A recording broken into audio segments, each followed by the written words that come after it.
Heute geht es mal nicht um Holz, Maschinen oder eine Bauanleitung, sondern um Wasser. Wasser, was wir alle brauchen und das Ganze täglich. Und deshalb betrifft es uns auch alle da draußen. Heute geht es aber auch nicht um normales Wasser, sondern um Wasser, genauer gesagt um frisches, gefiltertes, sprudelndes Wasser direkt aus der Leitung. Und ich zeige euch heute von Aqua Deluxe die Sparkling Deluxe. Das ist eine Wasserfilteranlage, die ich seit einiger Zeit in meiner Werkstatt nutze.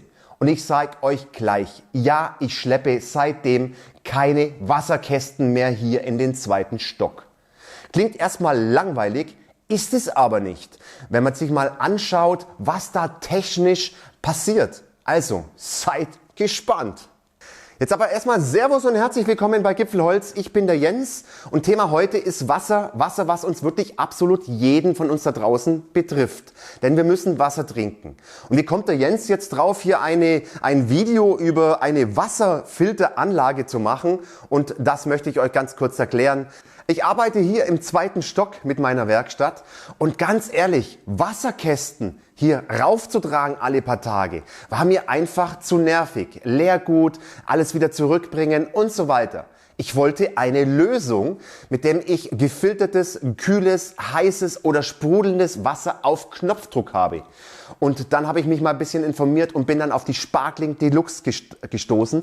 Und ich dachte mir einfach, das probierst du einfach mal aus. Und jetzt so ist nach 3 Monaten habe ich mir dann auch noch gedacht, Leute, das muss ich euch vorstellen, weil ich selber davon einfach dermaßen begeistert bin. Unser Wasser in Deutschland gehört zu den besten der Welt. Das bestätigt Umweltbundesamt und die Trinkwasserverordnung jedes Jahr aufs Neue. Trotzdem zeigen Studien, dass die Aufbereitung immer aufwendiger wird. Denn Rückstände von Medikamenten, Mikroplastik und Landwirtschaft und so weiter und so fort lassen sich technisch zwar herausfiltern, aber der Aufwand, der wächst einfach. Und auf dem Weg vom Wasserwerk bis zum Hahn können sich in alten Leitungen einfach kleinste Mengen von Metallen und Ablagerungen noch zusätzlich lösen. Und das ist nicht gefährlich für Menschen, aber viele Menschen merken einfach, dass Wasser schmeckt je nach Region unterschiedlich. Und genau da setzt so ein Filtersystem an. Nicht, weil das Wasser schlecht ist, sondern weil man den Geschmack optimieren und das Ganze bequemer machen möchte. Oder wie seht ihr das? Die Sparkling Deluxe ist ein All-in-One-System für gefiltertes, gekühltes, heißes und sprudelndes Wasser auf Knopfdruck an diesem Display hier vorne. Aber das schauen wir uns gleich nochmal genauer an. Ihr seht auch, dass dieses Gerät eine Auftisch-Wasseranlage ist, die entweder fest an die Wasserleitung angeschlossen wird oder ihr könnt das Ganze auch mit dem Tankbetrieb da hinten betreiben. Ja, ihr habt es jetzt richtig gehört. Ihr könnt diese Anlage direkt an die Wasserleitung anschließen. Das zeige ich euch aber nachher, wie das Ganze funktioniert. Ansonsten könnt ihr einfach die Anlage über diesen 5-Liter-Tank hier hinten ganz normal betreiben. Und bei mir läuft die Wasseranlage mit Festanschluss an der Wasserleitung, aber da können wir nicht, ganz ehrlich, da können wir nicht wirklich filmen da hinten. Da ist kein Platz zum Filmen und natürlich wollt ihr auch meinen Krusch da hinten nicht sehen. Deshalb zeige ich euch die Anlage hier im Tankbetrieb. Das Herzstück dieser Anlage ist ein mehrstufiges Filtersystem mit Umkehr-Osmose-Technik. Davon habt ihr auch schon bestimmt einmal gehört. Damit werden laut Hersteller geschmacksrelevante Stoffe wie Chlor, Sedimente, Kalk, Geruchs- und Geschmacksstoffe und Rückstände aus Leitungen, Schadstoffe wie Schwermetalle, Antibiotika, Medikamentenrückstände, Nitrate, Pestizide, Bakterien, Viren und alles Mögliche reduziert und rausgefiltert. Zu diesen Filterstufen kommen wir aber gleich nachher noch einmal zurück. Bevor wir jetzt aber tiefer einsteigen, noch was ganz Wichtiges. Und zwar, das soll jetzt hier kein Gesundheitsvideo werden. Es geht hier nicht darum zu sagen, dass dieses Wasser gesünder ist als Leitungswasser. Das muss jeder für sich selber entscheiden und sich seine eigene Meinung darüber bilden und sich selber noch informieren dazu. Hier geht es eher um andere Themen wie Komfort, Nachhaltigkeit, Geschmack, Verfügbarkeit und darum, selbst zu entscheiden, was aus deiner Leitung für Wasser kommt. Aber ich denke mal, wir starten jetzt mal rein und schauen uns das Gerät mal genauer an. Ich denke, wir fangen jetzt einfach mal mit den Anschlüssen und mit dem Wassertank an. Wir sehen jetzt hier die zwei Anschlüsse für den Festwasseranschluss auf der Rückseite. Warum sind es zwei Anschlüsse? Ein Anschluss ist für das frische Wasser. Es werden apropos auch zwei Schläuche mitgeliefert, 2x5 Meter und natürlich auch die ganzen anderen Sachen. Zum Beispiel, das ist auch noch ein Zwischenstück für das Frischwasseranschluss, für den Kaltwasseranschluss. Den baut man einfach dazwischen und schließt den Schlauch dann da an. Und natürlich, das Abwasser muss ja auch wieder abgeführt werden. Und da gibt es dann auch noch so eine Schelle. Das wird aber in diesem Erklärvideo total einfach gezeigt, wie das Ganze jeder daheim selber machen kann. Wozu brauche ich denn überhaupt einen Abwasseranschluss? Ganz einfach, da kommt das frische Wasser rein, das wird gefiltert, das zapft ihr dann vorne, das frisch gefilterte Wasser. Aber ich sage jetzt mal, dieses Abwasser, dieses schlechte Wasser in Anführungsstrichen, das muss natürlich wieder zurückgeführt werden und das wird dann praktisch in den Abfluss wieder zurückgeführt. Beim Tank funktioniert es ein bisschen anders. Ihr seht jetzt hier diesen 5-Liter-Tank, den wir hier hinten haben. Passen also 5 Liter rein und dort ist es dann so, auf einer Seite ist dann praktisch so eine Kammer, da wird dann das schlechte Wasser, schlechte Wasser, wird dann wieder zurückgeführt in diesen Tank hier praktisch rein und wird dann praktisch mehrfach gefiltert. Sollte das dann aufgebraucht sein, das ganze Wasser, oder es ist dann nur noch schlechtes Wasser hier drin, dann meldet die Maschine das vorne am Display und sagt, bitte Wasser auffüllen oder praktisch Wasser tauschen. Auf der Oberseite versteckt sich auch noch so einiges hier, und zwar müssen wir dazu den Wassertankdeckel erstmal abnehmen. Apropos Wassertank, da haben wir noch einen schönen Griff, wo wir dann den tragen können, den Wassertank, und schön rausziehen können. So, diesen Deckel, den schieben wir jetzt einfach mal nach hinten, und jetzt sehen wir hier zwei verschiedene Behälter. Dieses runde Teil, das ist dieser Filter, den wir dann einmal im Jahr tauschen müssen, und zwar einmal drehen, rausziehen, neuen Filter rein, zudrehen und schon ist es fertig, und das kann jeder wirklich innerhalb von ein paar Sekunden kann diesen Filtertausch selber vornehmen. Wenn man jetzt dieses hier nochmal öffnet, das ist ein kleiner Wassertank hier zwischendrin. In diesem Wassertank befindet sich noch ein kleiner Fühler, kommen wir gleich nochmal nachher zum Sprechen drauf. Und wir sehen da drin noch ein UV-Licht. Was passiert mit dem UV-Licht? UV-Licht reinigt Wasser effektiv ohne Chemikalien, indem es praktisch die DNA von Bakterien, Viren und Keimen praktisch nochmal zerstört. Also das ist jetzt praktisch nochmal eine zusätzliche Reinigung des Wassers vor Viren und Keimen. Vorne seht ihr noch eine Tropfschale. Diese Tropfschale, die ist magnetisch und die kann man einfach wegnehmen. Also hier sind Magneten drin und die hält dann praktisch da dran. Und wenn man jetzt mal größere Gefäße hat oder Töpfe oder sonst irgendwas hat, dann kann man das wegnehmen und dann dort seine Objekte hinstellen. Jetzt kommen wir endlich mal zu dem, was es eigentlich gedacht ist, die Anlage, um Wasser rauszulassen. So, wir kommen jetzt erstmal in die Systemeinstellungen. Dort ist dann auch der Filterstatus dann praktisch drin. Mein Filter läuft seit 3 Monaten und ist echt immer noch bei 96%. Richtig gut. Und wenn wir da jetzt auf zurückgehen, können wir eine Sprache einstellen, Datum einstellen, Bildschirm, Netzwerk einstellen. Netzwerk dafür, dass wir das Ganze nämlich, wir können das Ganze auch noch mit der App betreiben. Ja gut, wer es braucht. Wechsel vom Tank zum Festwasseranschluss ist auch noch sehr wichtig. Also ihr müsst es vorab erstmal einstellen, aber es wird alles erklärt in der Bedienungsanleitung, ob ihr den Wassertank benutzt oder ob ihr praktisch den Festanschluss benutzt. Weiter gehen wir dann, haben wir die automatische Reinigung, die können wir auch noch einstellen. Also die Maschine reinigt sich auch noch automatisch. Wir haben Produktinformationen und wir können jetzt hier nochmal die UV-Lampe an- oder ausschalten, je nach Wunsch natürlich.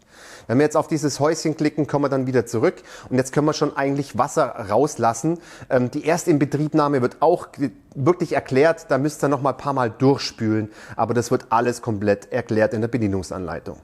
Jetzt schauen wir uns einfach mal die Programme an, was wir für Wasser denn überhaupt rauslassen können. Fangen wir gleich mal im ersten an mit dem Sprudelwasser. Und da haben wir verschiedene Mengenangaben, die wir schon mal eintippen können. Also wir können kleines Glas, mittleres Glas, großes Glas, 150, 300, 500 Milliliter. Und wir können die Konzentration vom CO2 noch auf hoch und niedrig einstellen. Wir müssen dann bloß bestätigen drücken, Glas auf der linken Seite drunter stellen und schon kommt das Sprudelwasser raus. Gut, weiter geht's. Wir können natürlich auch kaltes Wasser rauslassen. Das ist ganz genauso vom Programm her. Verschiedene Mengenangaben und einfach bestätigen und gut ist. Alles, was kalt ist, aber das zeige ich euch gleich nochmal. Eiskaffee, Wasser können wir auch noch rauslassen, also wirklich speziell nochmal richtig kaltes Wasser und andere Temperaturen können wir auch noch einstellen, das heißt 50, 60, 70 und 80 Grad können wir nochmal an Temperaturen am Wasser rauslassen. Wasser mit Zimmertemperatur ist natürlich auch ganz gut, dass wir das ganz normale Wasser rauslassen können und da können wir auch dann verschiedene Größen rauslassen bis zu 1 Liter. Warmes Wasser mit 45 Grad, ebenso 85 Grad und noch heißes Wasser mit 95 Grad. Und das ist natürlich sehr, sehr praktisch. Man braucht eigentlich gar keinen Wasserkocher mehr, denn meine ganzen Tees und Wasser zum Kochen oder so, das kann man alles dort mit diesem machen, mit dem heißen Wasser. Und da können wir bis 500 Milliliter auf einmal durch den Durchlauferhitzer rauslassen. Was ich auch noch sehr gut finde, ihr seht es ja hier, wir haben 2 Auslässe. Und das finde ich auch sehr, sehr gut im Gegensatz zu anderen Anlagen. Denn wir kommen hier auf der Seite, kommt Sprudelwasser und kaltes Wasser raus. Und alles, was mit warmem Wasser zu tun hat, kommt dann, oder mit normalem Wasser zu tun hat, kommt dann aus dieser Seite raus. Und das finde ich viel besser. Nicht, dass das auch noch gemixt wird miteinander. So, wenn ich jetzt zum Beispiel auf Sprudelwasser klicke, dann seht ihr hier eine blaue LED leuchten. Also man sieht es jetzt hier an der Kamera leider sehr schlecht, aber da sieht man dann schon, auf welcher Seite praktisch dieses Wasser dann rauskommt. Wenn ich jetzt aber auch Richtung warmes Wasser klicke, dann seht ihr, dass auf dieser Seite eine LED aufleuchtet und ihr wisst ganz genau, wo auf welcher Seite, ich meine, das steht auch nochmal hier beschrieben, aber ihr wisst ganz genau, wo das Ganze dann praktisch rauskommt.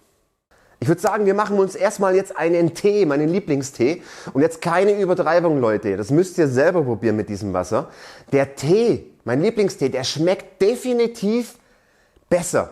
Es ist keine Einbildung. Ihr kennt es bestimmt, wenn ihr, wie soll ich das sagen, wenn ihr euren Tee aufgießt und dann ab und zu mal so eine Silberschicht, so irgendwie so eine Art Silberschicht so irgendwo drauf hat, so eine glänzende Schicht irgendwo auf dem Teeoberfläche, also auf der Wasseroberfläche, das hast du mit diesem Wasser einfach nicht mehr. Also das ist weicher, das ist einfach angenehmer, es ist gereinigt und Kalk und alles ist draußen und deshalb schmeckt mein Tee auch irgendwie intensiver. Und wie gesagt, es ist keine Einbildung. Also machen wir mal unser Kännchen voll. Und ihr seht auch, dass es gut ist, dass man die Tropfschale wegnehmen kann, weil so passt das Ganze, nee, passt nicht drunter. Dann tue ich die Tropfschale einfach weg. Das ist mein Teegefäß, wo dann unten Tee drin ist. Stell das Ganze hier drunter, drückt dann einfach auf 500 Milliliter und bestätigen. Und schon ist es nämlich so, dass da ein Durchlauferhitzer drin ist. Achtet darauf, dass es jetzt am Anfang vielleicht noch ein bisschen kühler rauskommt. Deshalb solltet ihr vielleicht was anderes drunter stellen. Aber nach ein paar Milliliter kommt dann auch heißes Wasser richtig raus. Ihr seht es schon, wie das hier richtig schön dampft hier. Und so fließt dann praktisch das durch den Durchlauferhitzer einfach durch und bringt dann hier dieses warme Wasser in mein Gefäß rein.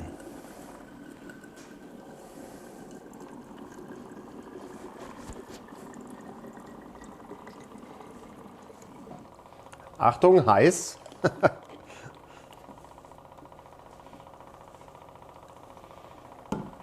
Und schon habe ich meinen Tee und das ist mal richtig, richtig praktisch in der Werkstatt und ich brauche überhaupt keinen Wasserkocher mehr. Gut, ich würde sagen, wir machen uns mal leckeres Sprudelwasser. Das trinke ich am liebsten, jetzt auch gerade im Sommer. Und sage jetzt einfach mal, ich will 300 Milliliter haben und die Sprudelung soll hoch sein. Ich würde euch empfehlen, bei kleinen Gläsern würde ich immer ein bisschen nach oben gehen, Richtung Ausfluss. Dann spritzt es auch weniger, weil natürlich bei der Höhe ist klar, dass es natürlich dann ein bisschen rausspritzt. Also ich würde es mal sagen, wir machen uns jetzt mal einfach 300 Milliliter Sprudelwasser. Und ihr hört es richtig schön frisch rauslaufen. Und ich habe gekühltes Sprudelwasser einfach jetzt hier in meinem Glas. Echt top. So, Prost Leute. Ah, lecker. So, zum Sprudelwasser muss ich auch noch was dazu sagen. Wir haben da einen ca. 800 Milliliter Tank da drin. Dort wird das Sprudelwasser praktisch gespeichert. Wir haben hier an der Seite haben wir die Patrone. Da können wir die Patrone dann hier tauschen. Also ich zeige es euch gleich nochmal. Hier können wir die Patrone rausziehen, tauschen. Das sind einfach handelsübliche CO2-Gaskartuschen, CO2-Kartuschen, die man in jedem Supermarkt tauschen können für ein paar Euro. Ist also wirklich nicht teuer und reicht dann für ca. 50 bis 60 Liter reicht das Ganze wieder. Und das können wir hier an der Seite einfach eindrehen. Gut, Sprudelwasser, wie gesagt, 800 Milliliter Tank ist dort verbaut. Sollte der Tank dann leer sein, ist es dann so, dass praktisch die Maschine automatisch diesen 800 Milliliter Tank wieder füllt und mit CO2 anreichert. Und ihr müsstet dann theoretisch, wenn jetzt der Tank dann leer ist, so circa 2-3 Minuten warten, bis ihr praktisch wieder gekühltes Wasser in diesem Tank gesprudelt zur Verfügung habt. Und wenn ich mal unterwegs bin, meine Tritan-Flaschen her, kann ich euch wärmstens empfehlen, diese Flaschen hier. Dann drücke ich einfach drauf auf Sprudelwasser, ganze da 300 Milliliter, sprudeln hoch, bestätigen und schon macht's mir meine Flasche voll und das finde ich richtig cool, kann ich dann auch mitnehmen. Kann ich euch natürlich unten auch noch in der Videobeschreibung verlinken. So, jetzt haben wir glaube ich jetzt haben wir diesen Fall. Jetzt ist es so, jetzt muss CO2 erstmal Wasser nachproduziert werden. Das heißt, das dauert jetzt mal 2-3 Minütchen und dann haben wir wieder frisches Wasser sprudelnd zur Verfügung. Also muss ich jetzt warten. Und wisst ihr, wer sich noch freut? Und zwar ist es meine Kaffeemaschine. Das ist der Behälter meiner Kaffeemaschine und ihr seht, wie schön sauber der ist. Ich musste den normalerweise alle paar Tage oder mindestens 1-2 Mal die Woche reinigen vor lauter Kalk. Wir haben kalkhaltiges Wasser hier. Ich habe nichts mehr drin, keinen Kalk, keine Verunreinigungen, mehr nichts. Ich habe absolut sauberes Wasser drin und da freut sich meine Kaffeemaschine natürlich auch, denn ich muss natürlich auch die Kaffeemaschine nicht mehr wirklich entkalken.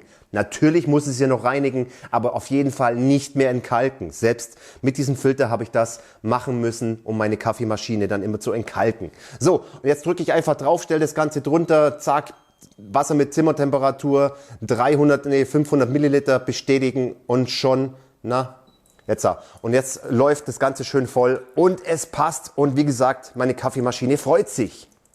So, jetzt wollen wir mal schauen, wie genau die Anlage auch das Ganze ausgibt. Wir machen jetzt mal Zimmer mit Wassertemperatur und stellen das Ganze auf 300 Milliliter ein, bestätigen das Ganze und das Wasser läuft richtig schön raus. Schauen wir mal, wie genau das Ganze ist.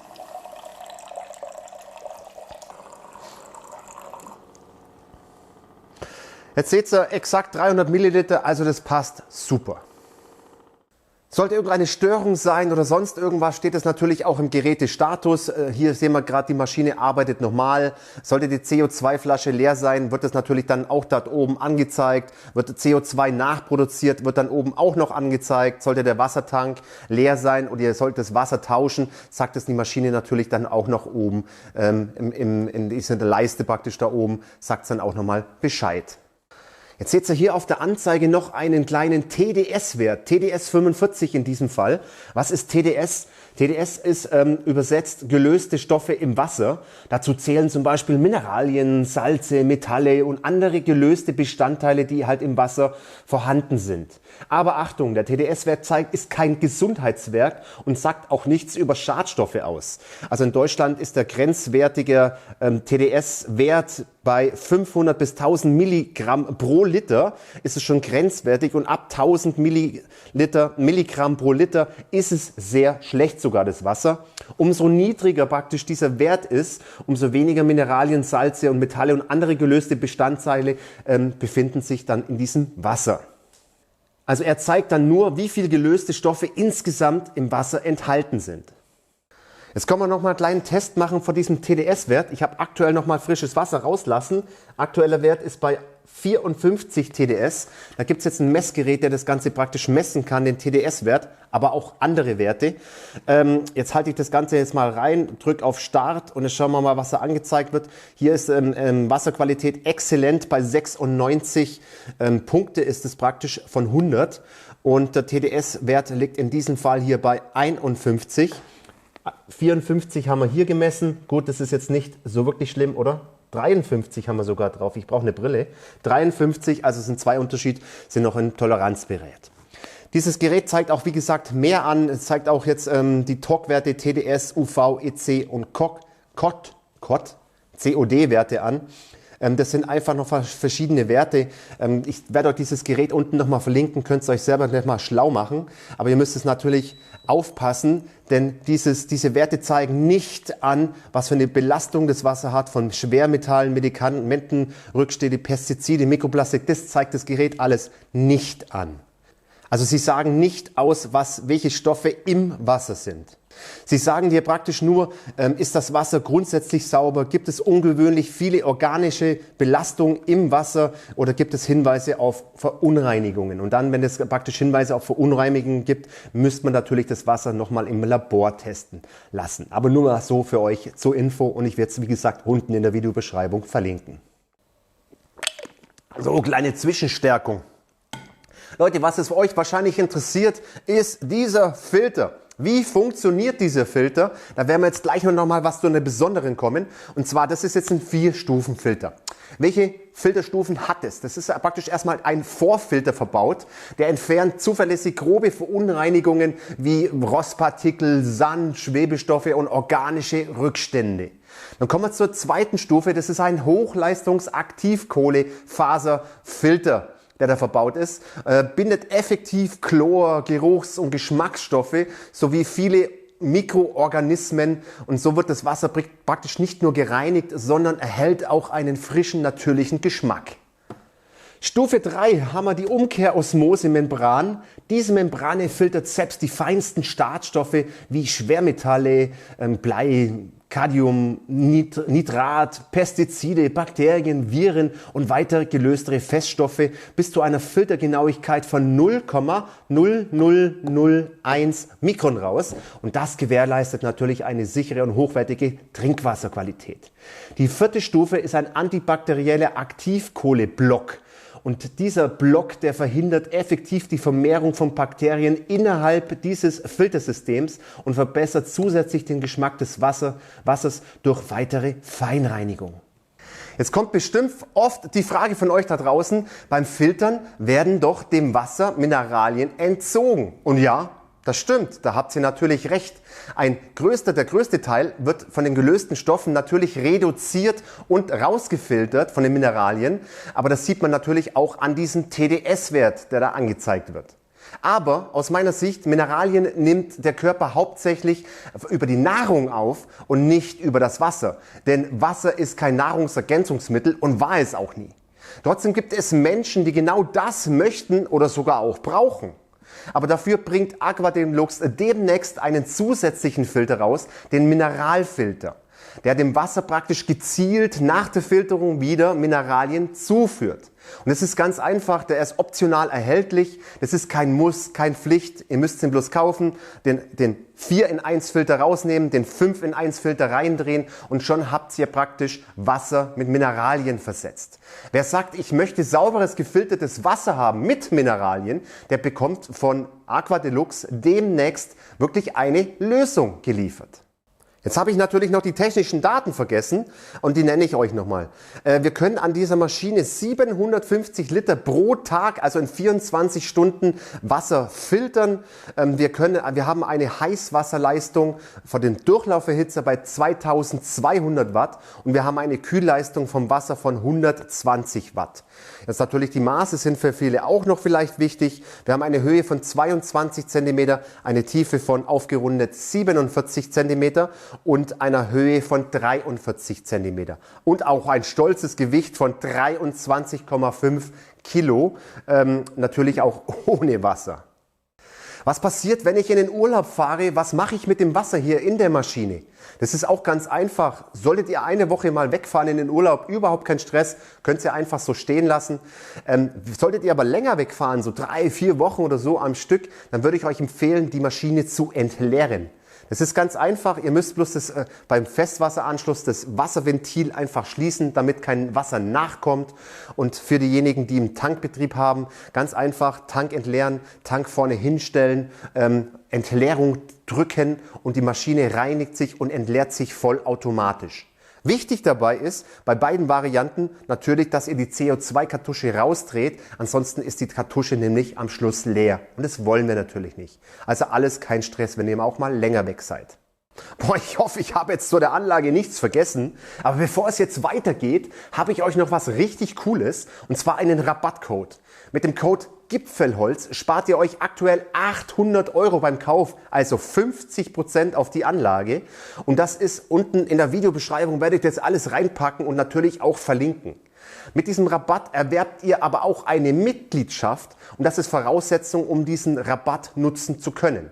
Das Wort Mitgliedschaft, das hört sich erstmal krass an für viele, aber das ging mir am Anfang auch so. Aber jetzt mal das Wichtigste vorab, es ist keine Abo-Falle, es sind keine Verpflichtungen, die ihr mit der Mitgliedschaft habt und es sind mit keinen laufenden Kosten verbunden, nur weil ihr Mitglied seid. Also man wird zu gar nichts gezwungen. Aber wozu gibt's dann diese Mitgliedschaft überhaupt? Die Mitgliedschaft ist im Kern eigentlich ein Cashback-Vorteilsmodell. Wow, Cashback, juhu! Denn nämlich nach dem Kauf erhältst du nämlich einen persönlichen Einladungslink. Also ihr habt jetzt die Anlage daheim stehen, der Nachbar sieht das Ganze und sagt, wow, das will ich auch haben. Dann gibt's ja euren Nachbarn diesen Link.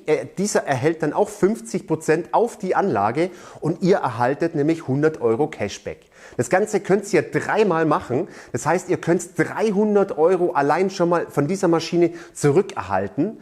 Und jetzt kommt's. Ihr könnt 5 weitere Male bei Aktionszeiträumen könnt ihr das Ganze bei Aqua Deluxe noch einmal machen. Das heißt 500 € zusätzlich und insgesamt 800 € mit diesem Empfehlungslink praktisch für euch sparen. Des Weiteren könnt ihr natürlich auch den Filter für 50% günstiger kaufen. Das heißt, wenn ihr den Filter jährlich nachkaufen müsst, kriegt ihr auch nochmal 50% auf den Filterkauf. Aber wie gesagt, das ist alles kein Muss und ihr müsst diesen Empfehlungslink nicht weitergeben.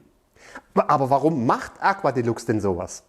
Und das ist ganz einfach. Aqua Deluxe produziert nämlich die Sparkling Deluxe selber, ohne Zwischenhändler. Und je größer die Community an Mitgliedern wird, desto mehr Geräte können in größeren Stückzahlen hergestellt werden. Größere Stückzahlen bedeuten, es senkt die Produktionskosten. Und diesen Preisvorteil gibt Aqua Deluxe an euch da draußen weiter.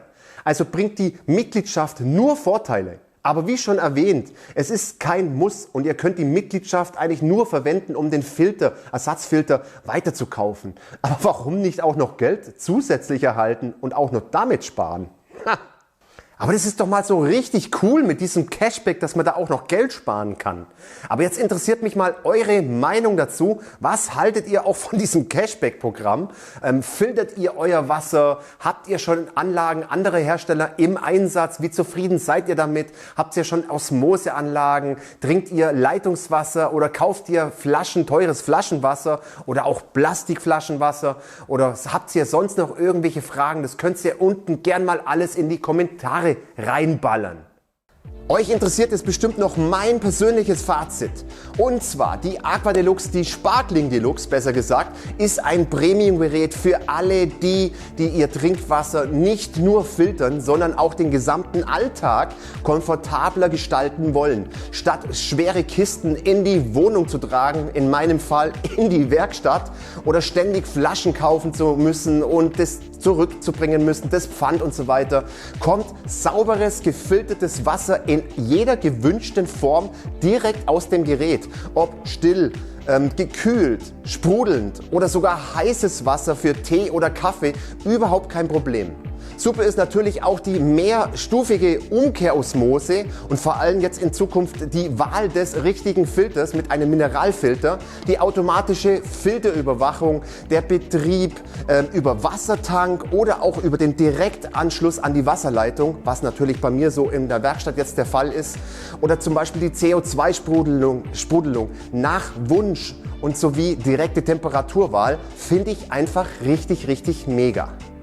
Die Nachhaltigkeit habe ich auch noch gar nicht so richtig angesprochen. Jetzt stellt euch mal vor, diese ganzen Plastikflaschen, wie nachhaltig das ist. Ihr spart euch diese Plastikflaschen oder jetzt auch diese Glasflaschen. Die müssen auch transportiert werden, die müssen auch ausgespült werden und. Und das Ganze ist wirklich nachhaltig und ihr spart da wirklich einen CO2-Abdruck auf jeden Fall deutlich besser. Also schon mal da Daumen hoch für die Nachhaltigkeit. Im Alltag zeigt sich der größte Vorteil, man muss nie wieder Wasser kaufen, tragen oder lagern oder sogar halt dann die Flaschen dann entsorgen. Das Gerät liefert in jeder Zeit frisches Wasser, ohne Wartezeit, ohne Aufwand, genau den Komfort, den man eigentlich wirklich täglich braucht, um die Lebensqualität auch zu verbessern. Also aus meiner Sicht ist es wirklich definitiv die beste Wasserfilter All-in-One-Anlage mit dem besten Preis-Leistungs-Verhältnis. Also von mir definitiv den Daumen nach oben. Gibt es auch einen negativen Punkt? Also ich bin zu 99,9% von der Anlage absolut überzeugt persönlich. Ja, diese 0,1%, das ist wahrscheinlich Jammern auf hohem Niveau. Und zwar geht es um das Sprudelwasser. Wir haben ja hier einen Tank mit ca. 800 Milliliter Tankvolumen drin. Da wird natürlich Wasser produziert, Sprudelwasser produziert. Und wenn das natürlich leer ist, dieses dieses Sprudelwasser, dann brauche ich einfach 2 bis 3 Minuten, bis der Tank gefüllt wird und das Ganze wieder mit Sprudelwasser frisch gefüllt wird. Und das ist also wahrscheinlich, es muss euch einfach nur bewusst sein, dass ich da diese 2-3 Minuten warten muss, aber wahrscheinlich ist es wirklich Jammern auf hohem Niveau. Oder wie seht ihr das? So, ich zapfe mir jetzt erstmal wieder ein richtig schönes frisches Wasser. Aber solltet ihr noch Fragen haben zur Anlage oder Fragen haben zur Mitgliedschaft oder allgemein Fragen haben, das könnt ihr gerne unten in die Kommentare reinschreiben oder mir persönlich schreiben. Ich werde gerne drauf antworten. So, und ich hoffe, euch hat es auch jetzt gefallen, auch den Leuten, die praktisch das Thema Wasser noch nicht so wirklich auf dem Schirm haben und dass ihr praktisch da jetzt einfach Informationen von mir bekommen habt. Ich würde mich freuen, wenn ihr den Daumen nach oben lasst, den Kanal abonniert, die kleine Glocke nicht vergesst, dann verpasst ihr auch kein Video mehr von Gipfelholz. Und ich würde jetzt sagen, schöne Wasserfilter, Sparkling Deluxe Grüße aus dem Allgäu. Bis demnächst. Servus.